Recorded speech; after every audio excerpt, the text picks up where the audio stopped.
मुळात याच्यामध्ये सगळ्यात महत्त्वाचा जो विषय युवकांच्या दृष्टीने युवांच्या दृष्टीने तो रोजगारीचा आहे. म्हणजे आज बेकारी हा जो काही विषय आहे तर सर्वसामान्य सर्व ठिकाणी नोकरीच्या संधी किंवा व्यवसायाच्या संधी याच्यावर मात्र युवकांचा जोर मोठ्या प्रमाणावर होता असं आमच्या एकंदरीत लक्षात आलं. त्याचबरोबर हे लक्षात आलं की बरेचसे तरुण किंवा काय आपलं गाव, माझा तालुका, माझा जिल्हा याच्या बाहेर पडायला कोणी तयार नाहीये. म्हणजे मग असं व्यापक कोणी याच्यामध्ये फार असं काही बघतं की बाबा हा माझा देश आहे किंवा हे माझं राज्य आहे किंवा काय, असं काही काही ठिकाणी आम्हाला जाणवलं नाही. तर माझ्या गावापुरते आणि मला इथंच करायचं, तर तुम्ही मला काय मदत करणार किंवा ह्या धोरणामध्ये त्याचा काय समावेश असू शकतो याच्यावर मोठ्या प्रमाणावर चर्चा झाली.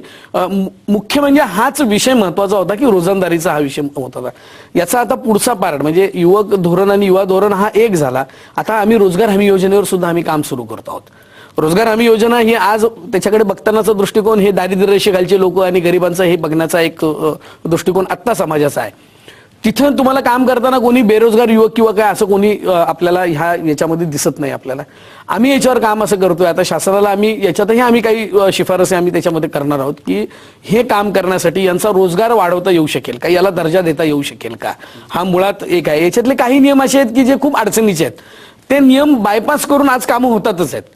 मग हे अधिकृत करून आपल्याला काम उभं करता येऊ शकेल का, नियमांमध्ये जर काही बेसिक आपण काही बदल करू शकलो समजा तर आज याच्यामध्ये मी आता मागच्या दिल्लीमध्ये डॉक्टर पाठकांना भेटलो जे आपल्याकडे महानगरपालिकेला होते. ते आता नेमके ग्रामीण विकासला तिथं ऍडिशनल सेक्रेटरी म्हणून आहे.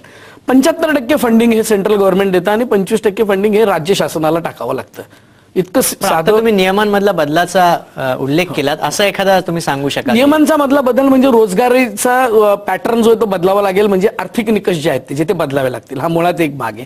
किंवा काही काही ठिकाणी कसं आहे की बाबा हे काम तुम्हाला हातानेच करावं लागेल, याच्यानेच करावं लागेल. त्याच्याऐवजी जर छोटे छोटे मशिनरी समजा वापरल्या तर त्या चालू शकतील. मग तुम्ही मग त्याला तुम्ही अट घाला की तुमची सहकारी संस्था असली पाहिजे किंवा तुमचा बचत गटच असला पाहिजे किंवा काय. जसं आज बचत गटांना सुद्धा वेगवेगळ्या पद्धतीने कामं दिली जात आहेत की 10 महिला एकत्र येतात. तशाच पद्धतीने आपण युवकांचे पण बचत गट करू शकतो. युवकांच्या सुद्धा सहकारी संस्था स्थापन करू शकतो. त्या माध्यमातून ते एखादं काहीतरी रोलर घेतील, एखादं काहीतरी जेसीबी घेतील किंवा काय घेतील, त्याच्यातून ते काम करतील. शेवटी तुम्हाला काम उभं राहणं आणि ते काम होणं.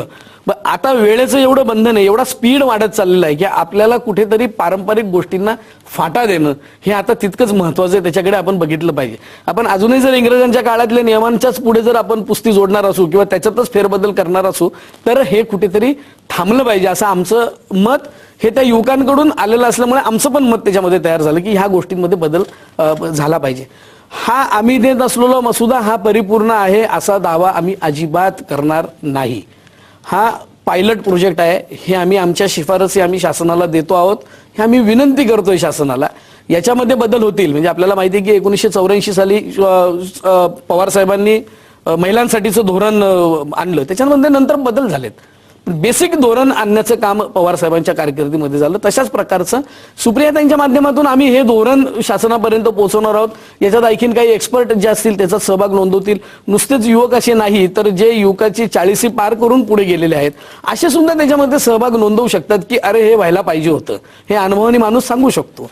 त्याच पद्धतीने हे काम आम्ही पुढे नेणार आहोत. हा पहिला टप्पा आहे. याच्यामध्ये नक्की मध्ये सुप्रियाताई सुरेश शेट्टींना भेटले, माननीय मुख्यमंत्री महोदयांना भेटले. या सगळ्यांनी खूप चांगल्या पद्धतीने रिस्पॉन्स दिला. निलेशची एक टीम आमची आता नागपूर अधिवेशनामध्ये जवळपास 100 आमदारांना भेटली. त्या संदर्भात मला निलेशला विचारायचं होतं. तुम्हाला त्याच्यावर आमदारांशी तुम्ही संपर्क शेवटच्या मुद्द्यावर आपण आलेलो आहोत. अत्यंत वेळ थोडा आहे. थोडक्यात सांगा, हा संपूर्ण जो एक एक्सरसाइज झालेला आहे गेले 1.5-2 वर्षापासूनच आहे, त्याचा आता एक निर्णायक टप्प्यावर ते एका आलेला आहे. तुम्ही आत्ता त्याच्याकडे कसं बघता? आम्हाला त्याच्यातून एक खूप समाधान मिळालेलं आहे. मुळातच की खूप युवकांबरोबर वेगवेगळ्या पद्धतीच्या युवकांबरोबर आम्हाला काम करायला मिळालं. नेमक्या अडचणी आम्हाला त्याच्यातल्या समजलं की महाराष्ट्रातल्या युवांच्या नेमक्या अडचणी काय आहेत आणि आपण याच्याकडे कशा दृष्टीने बघितलं पाहिजे. योगायोगाने सरकार सुद्धा त्याच्याकडे खूप चांगल्या पद्धतीने बघतंय.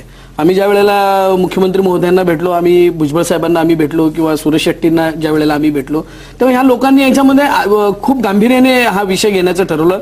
सुरेश शेट्टींनी तर ताबडतोब पत्र देऊन सुप्रियाताईंना सांगितलं की एक उच्चस्तरीय आम्ही समिती पण याची नेमतो गठीत करीत आहोत आणि याच्यातून आम्ही काम सुरू करणार आहोत. आम्हाला नेमकी अशी अपेक्षा आहे की ह्या वर्षभरामध्ये 2010च्या मे मध्ये ह्या राज्य शासनाला आपल्या सरकारला महाराष्ट्राला 50 वर्ष पूर्ण होत आहेत आणि या 50 वर्षाच्या पूर्तीच्या निमित्ताने महाराष्ट्रातल्या युवांना ही एक चांगली गिफ्ट सरकारकडून कायमस्वरूपी मिळेल असा एक आम्हाला विश्वास युवकांसाठी म्हणून काहीतरी एक विशिष्ट केंद्रीभूत धोरण आखेल, युवकांसाठी म्हणून ठोस कार्यक्रम आखेल अशी निश्चित आपण आशा करूयात. तुम्ही सगळे या कार्यक्रमात सहभागी झालेला आहात, स्टुडिओमध्ये आलेला आहात, त्याबद्दल धन्यवाद. नमस्कार. महाराष्ट्राचं मनमध्ये आता इथेच थांबूयात.